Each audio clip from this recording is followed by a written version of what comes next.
बच्चों आपको balance sheet का एक एक्सट्रैक्ट दे रखा है जिसकी एसेट साइड में आपको डेटर्स दे रखे हैं ₹30,000, बिल रिसीवेबल्स दे रखे हैं ₹20,000 और बैंक बैलेंस दे रखा है ₹10,000।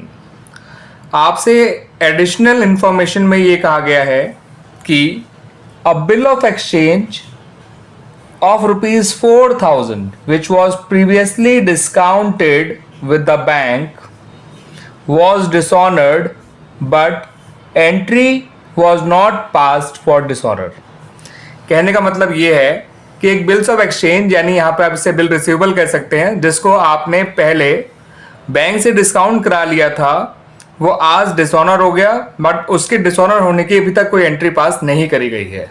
ठीक है बच्चों। उसके अलावा एक पॉइंट और कहा गया है कि provision for doubtful debts at the rate 5% is to be created against debtors.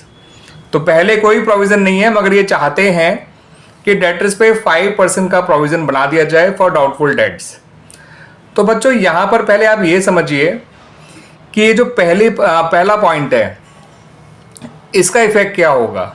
ठीक है, आपसे वैसे इस क्वेश्चन में मैंने मांगी है journal entries related to the above information और बाद में बैलेंस शीट में डेटर्स का अमाउंट कितना होगा, बिल रिसीवेबल का अमाउंट कितना होगा और बैंक का अमाउंट कितना होगा। ठीक है बच्चों, after the adjustment of these points वो आपको बताना है। अब मैं अपनी बात पे वापस आ जाता हूं बच्चों कि ये जो पहला पॉइंट है कि बिल्स ऑफ एक्सचेंज 4,000 का जिसको पहले बैंक से डिस्काउंट करा लिया गया था, अगर वो आज डिसऑनर हो जाता है तो इसकी एंट्री क्या बनती है बच्चों। तो ये आपको पता होना चाहिए बच्चों। नहीं पता है तो मैं आपको बता देता हूं बच्चों कि जब कोई प्रीवियसली डिस्काउंटेड बिल डिसऑनर हो जाता है तो ऐसे में ये फॉलोइंग जर्नल एंट्री बनाई जाती है। Debtors account debit. ठीक है बच्चों, बिल रिसीवेबल पहले ही हमने डिस्काउंट करा लिया था बैंक से तो बीआर अकाउंट हमारा पहले ही क्लोज हो चुका होता है। अब जब ये बिल डिसऑनर होता है तो हमारे डेटर्स इंक्रीज होते हैं। ठीक है, और बैंक बैलेंस कम हो जाता है क्योंकि बैंक हमारे अकाउंट से उतना पैसा काट लेता है।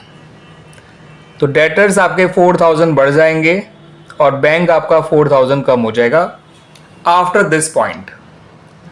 अब रही बात आपको डेटर्स पे नया प्रोविजन बनाने की, तो जब आप डेटर्स पे नया प्रोविजन बनाएंगे तो डेटर्स का जो अमाउंट है वो 30,000 मत लीजिएगा, वो बढ़कर हो जाएगा 34,000।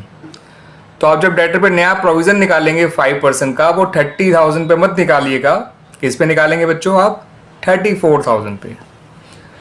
ठीक है बच्चों, और प्रोविजन पहले से कुछ भी नहीं है तो जितना आप प्रोविजन बनाएंगे वो सारा का सारा फर्म के लिए नुकसान है और नुकसान से रिवोल्यूशन डेबिट होता है।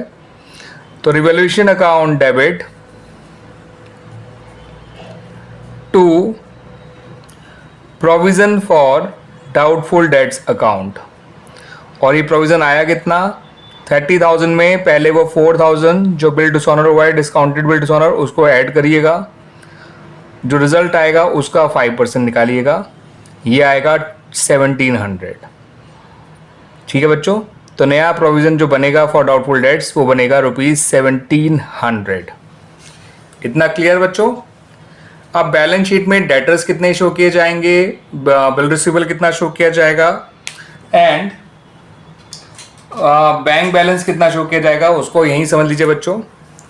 नई बैलेंस शीट में आप डेटर्स में 30 से पहले 4,000 ऐड करेंगे तो वो हो जाएगा 34,000 जो डिस्काउंटेड बिल डिसऑनर हुआ था उसका। ठीक है बच्चों, और प्रोविजन फॉर डाउटफुल डेट्स के 1,700 माइनस करेंगे तो ये बचेगा बच्चों 32,300। ये तो डेटर्स का प्रेजेंटेशन है in the balance sheet of the new firm. सही है बच्चों। Bill receivable as it is आएगा 20,000, इसमें कोई चेंज नहीं होगा।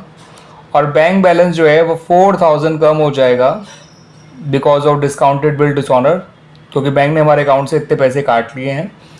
तो बैंक बैलेंस आपका केवल 6,000 रह जाएगा। तो नई बैलेंस शीट में ये चेंजेस आएंगे, केवल डेटर में और बैंक में चेंज आएंगे। और क्या चेंज आएंगे मैंने बता दिया। डेटर में आपको 4,000 ऐड करना है जो डिस्काउंटेड बिल डिसऑनर हुआ था उसका, और फिर नया प्रोविजन का अमाउंट माइनस करना है जो कि 5% और 34,000 आया था। ठीक है बच्चों, और 32,300 आपको शो करना है in the balance sheet of the new firm. Bank में 4,000 कम करना है तो बैंक बैलेंस 6,000 आ जाएगा। बिल रिसीवेबल में कोई फर्क नहीं पड़ेगा क्योंकि जो बिल डिसऑनर हुआ था वो डिस्काउंटेड बिल था। डिस्काउंटेड बिल का BR account, bill receivable account पहले ही क्लोज हो चुका होता है जब उसे बैंक से डिस्काउंट कराया गया था। तो अब जो उसके डिसऑनर होने से इफेक्ट पड़ा है वो डेटर्स पे पड़ा है और केवल बैंक पे पड़ा है। ठीक है बच्चों।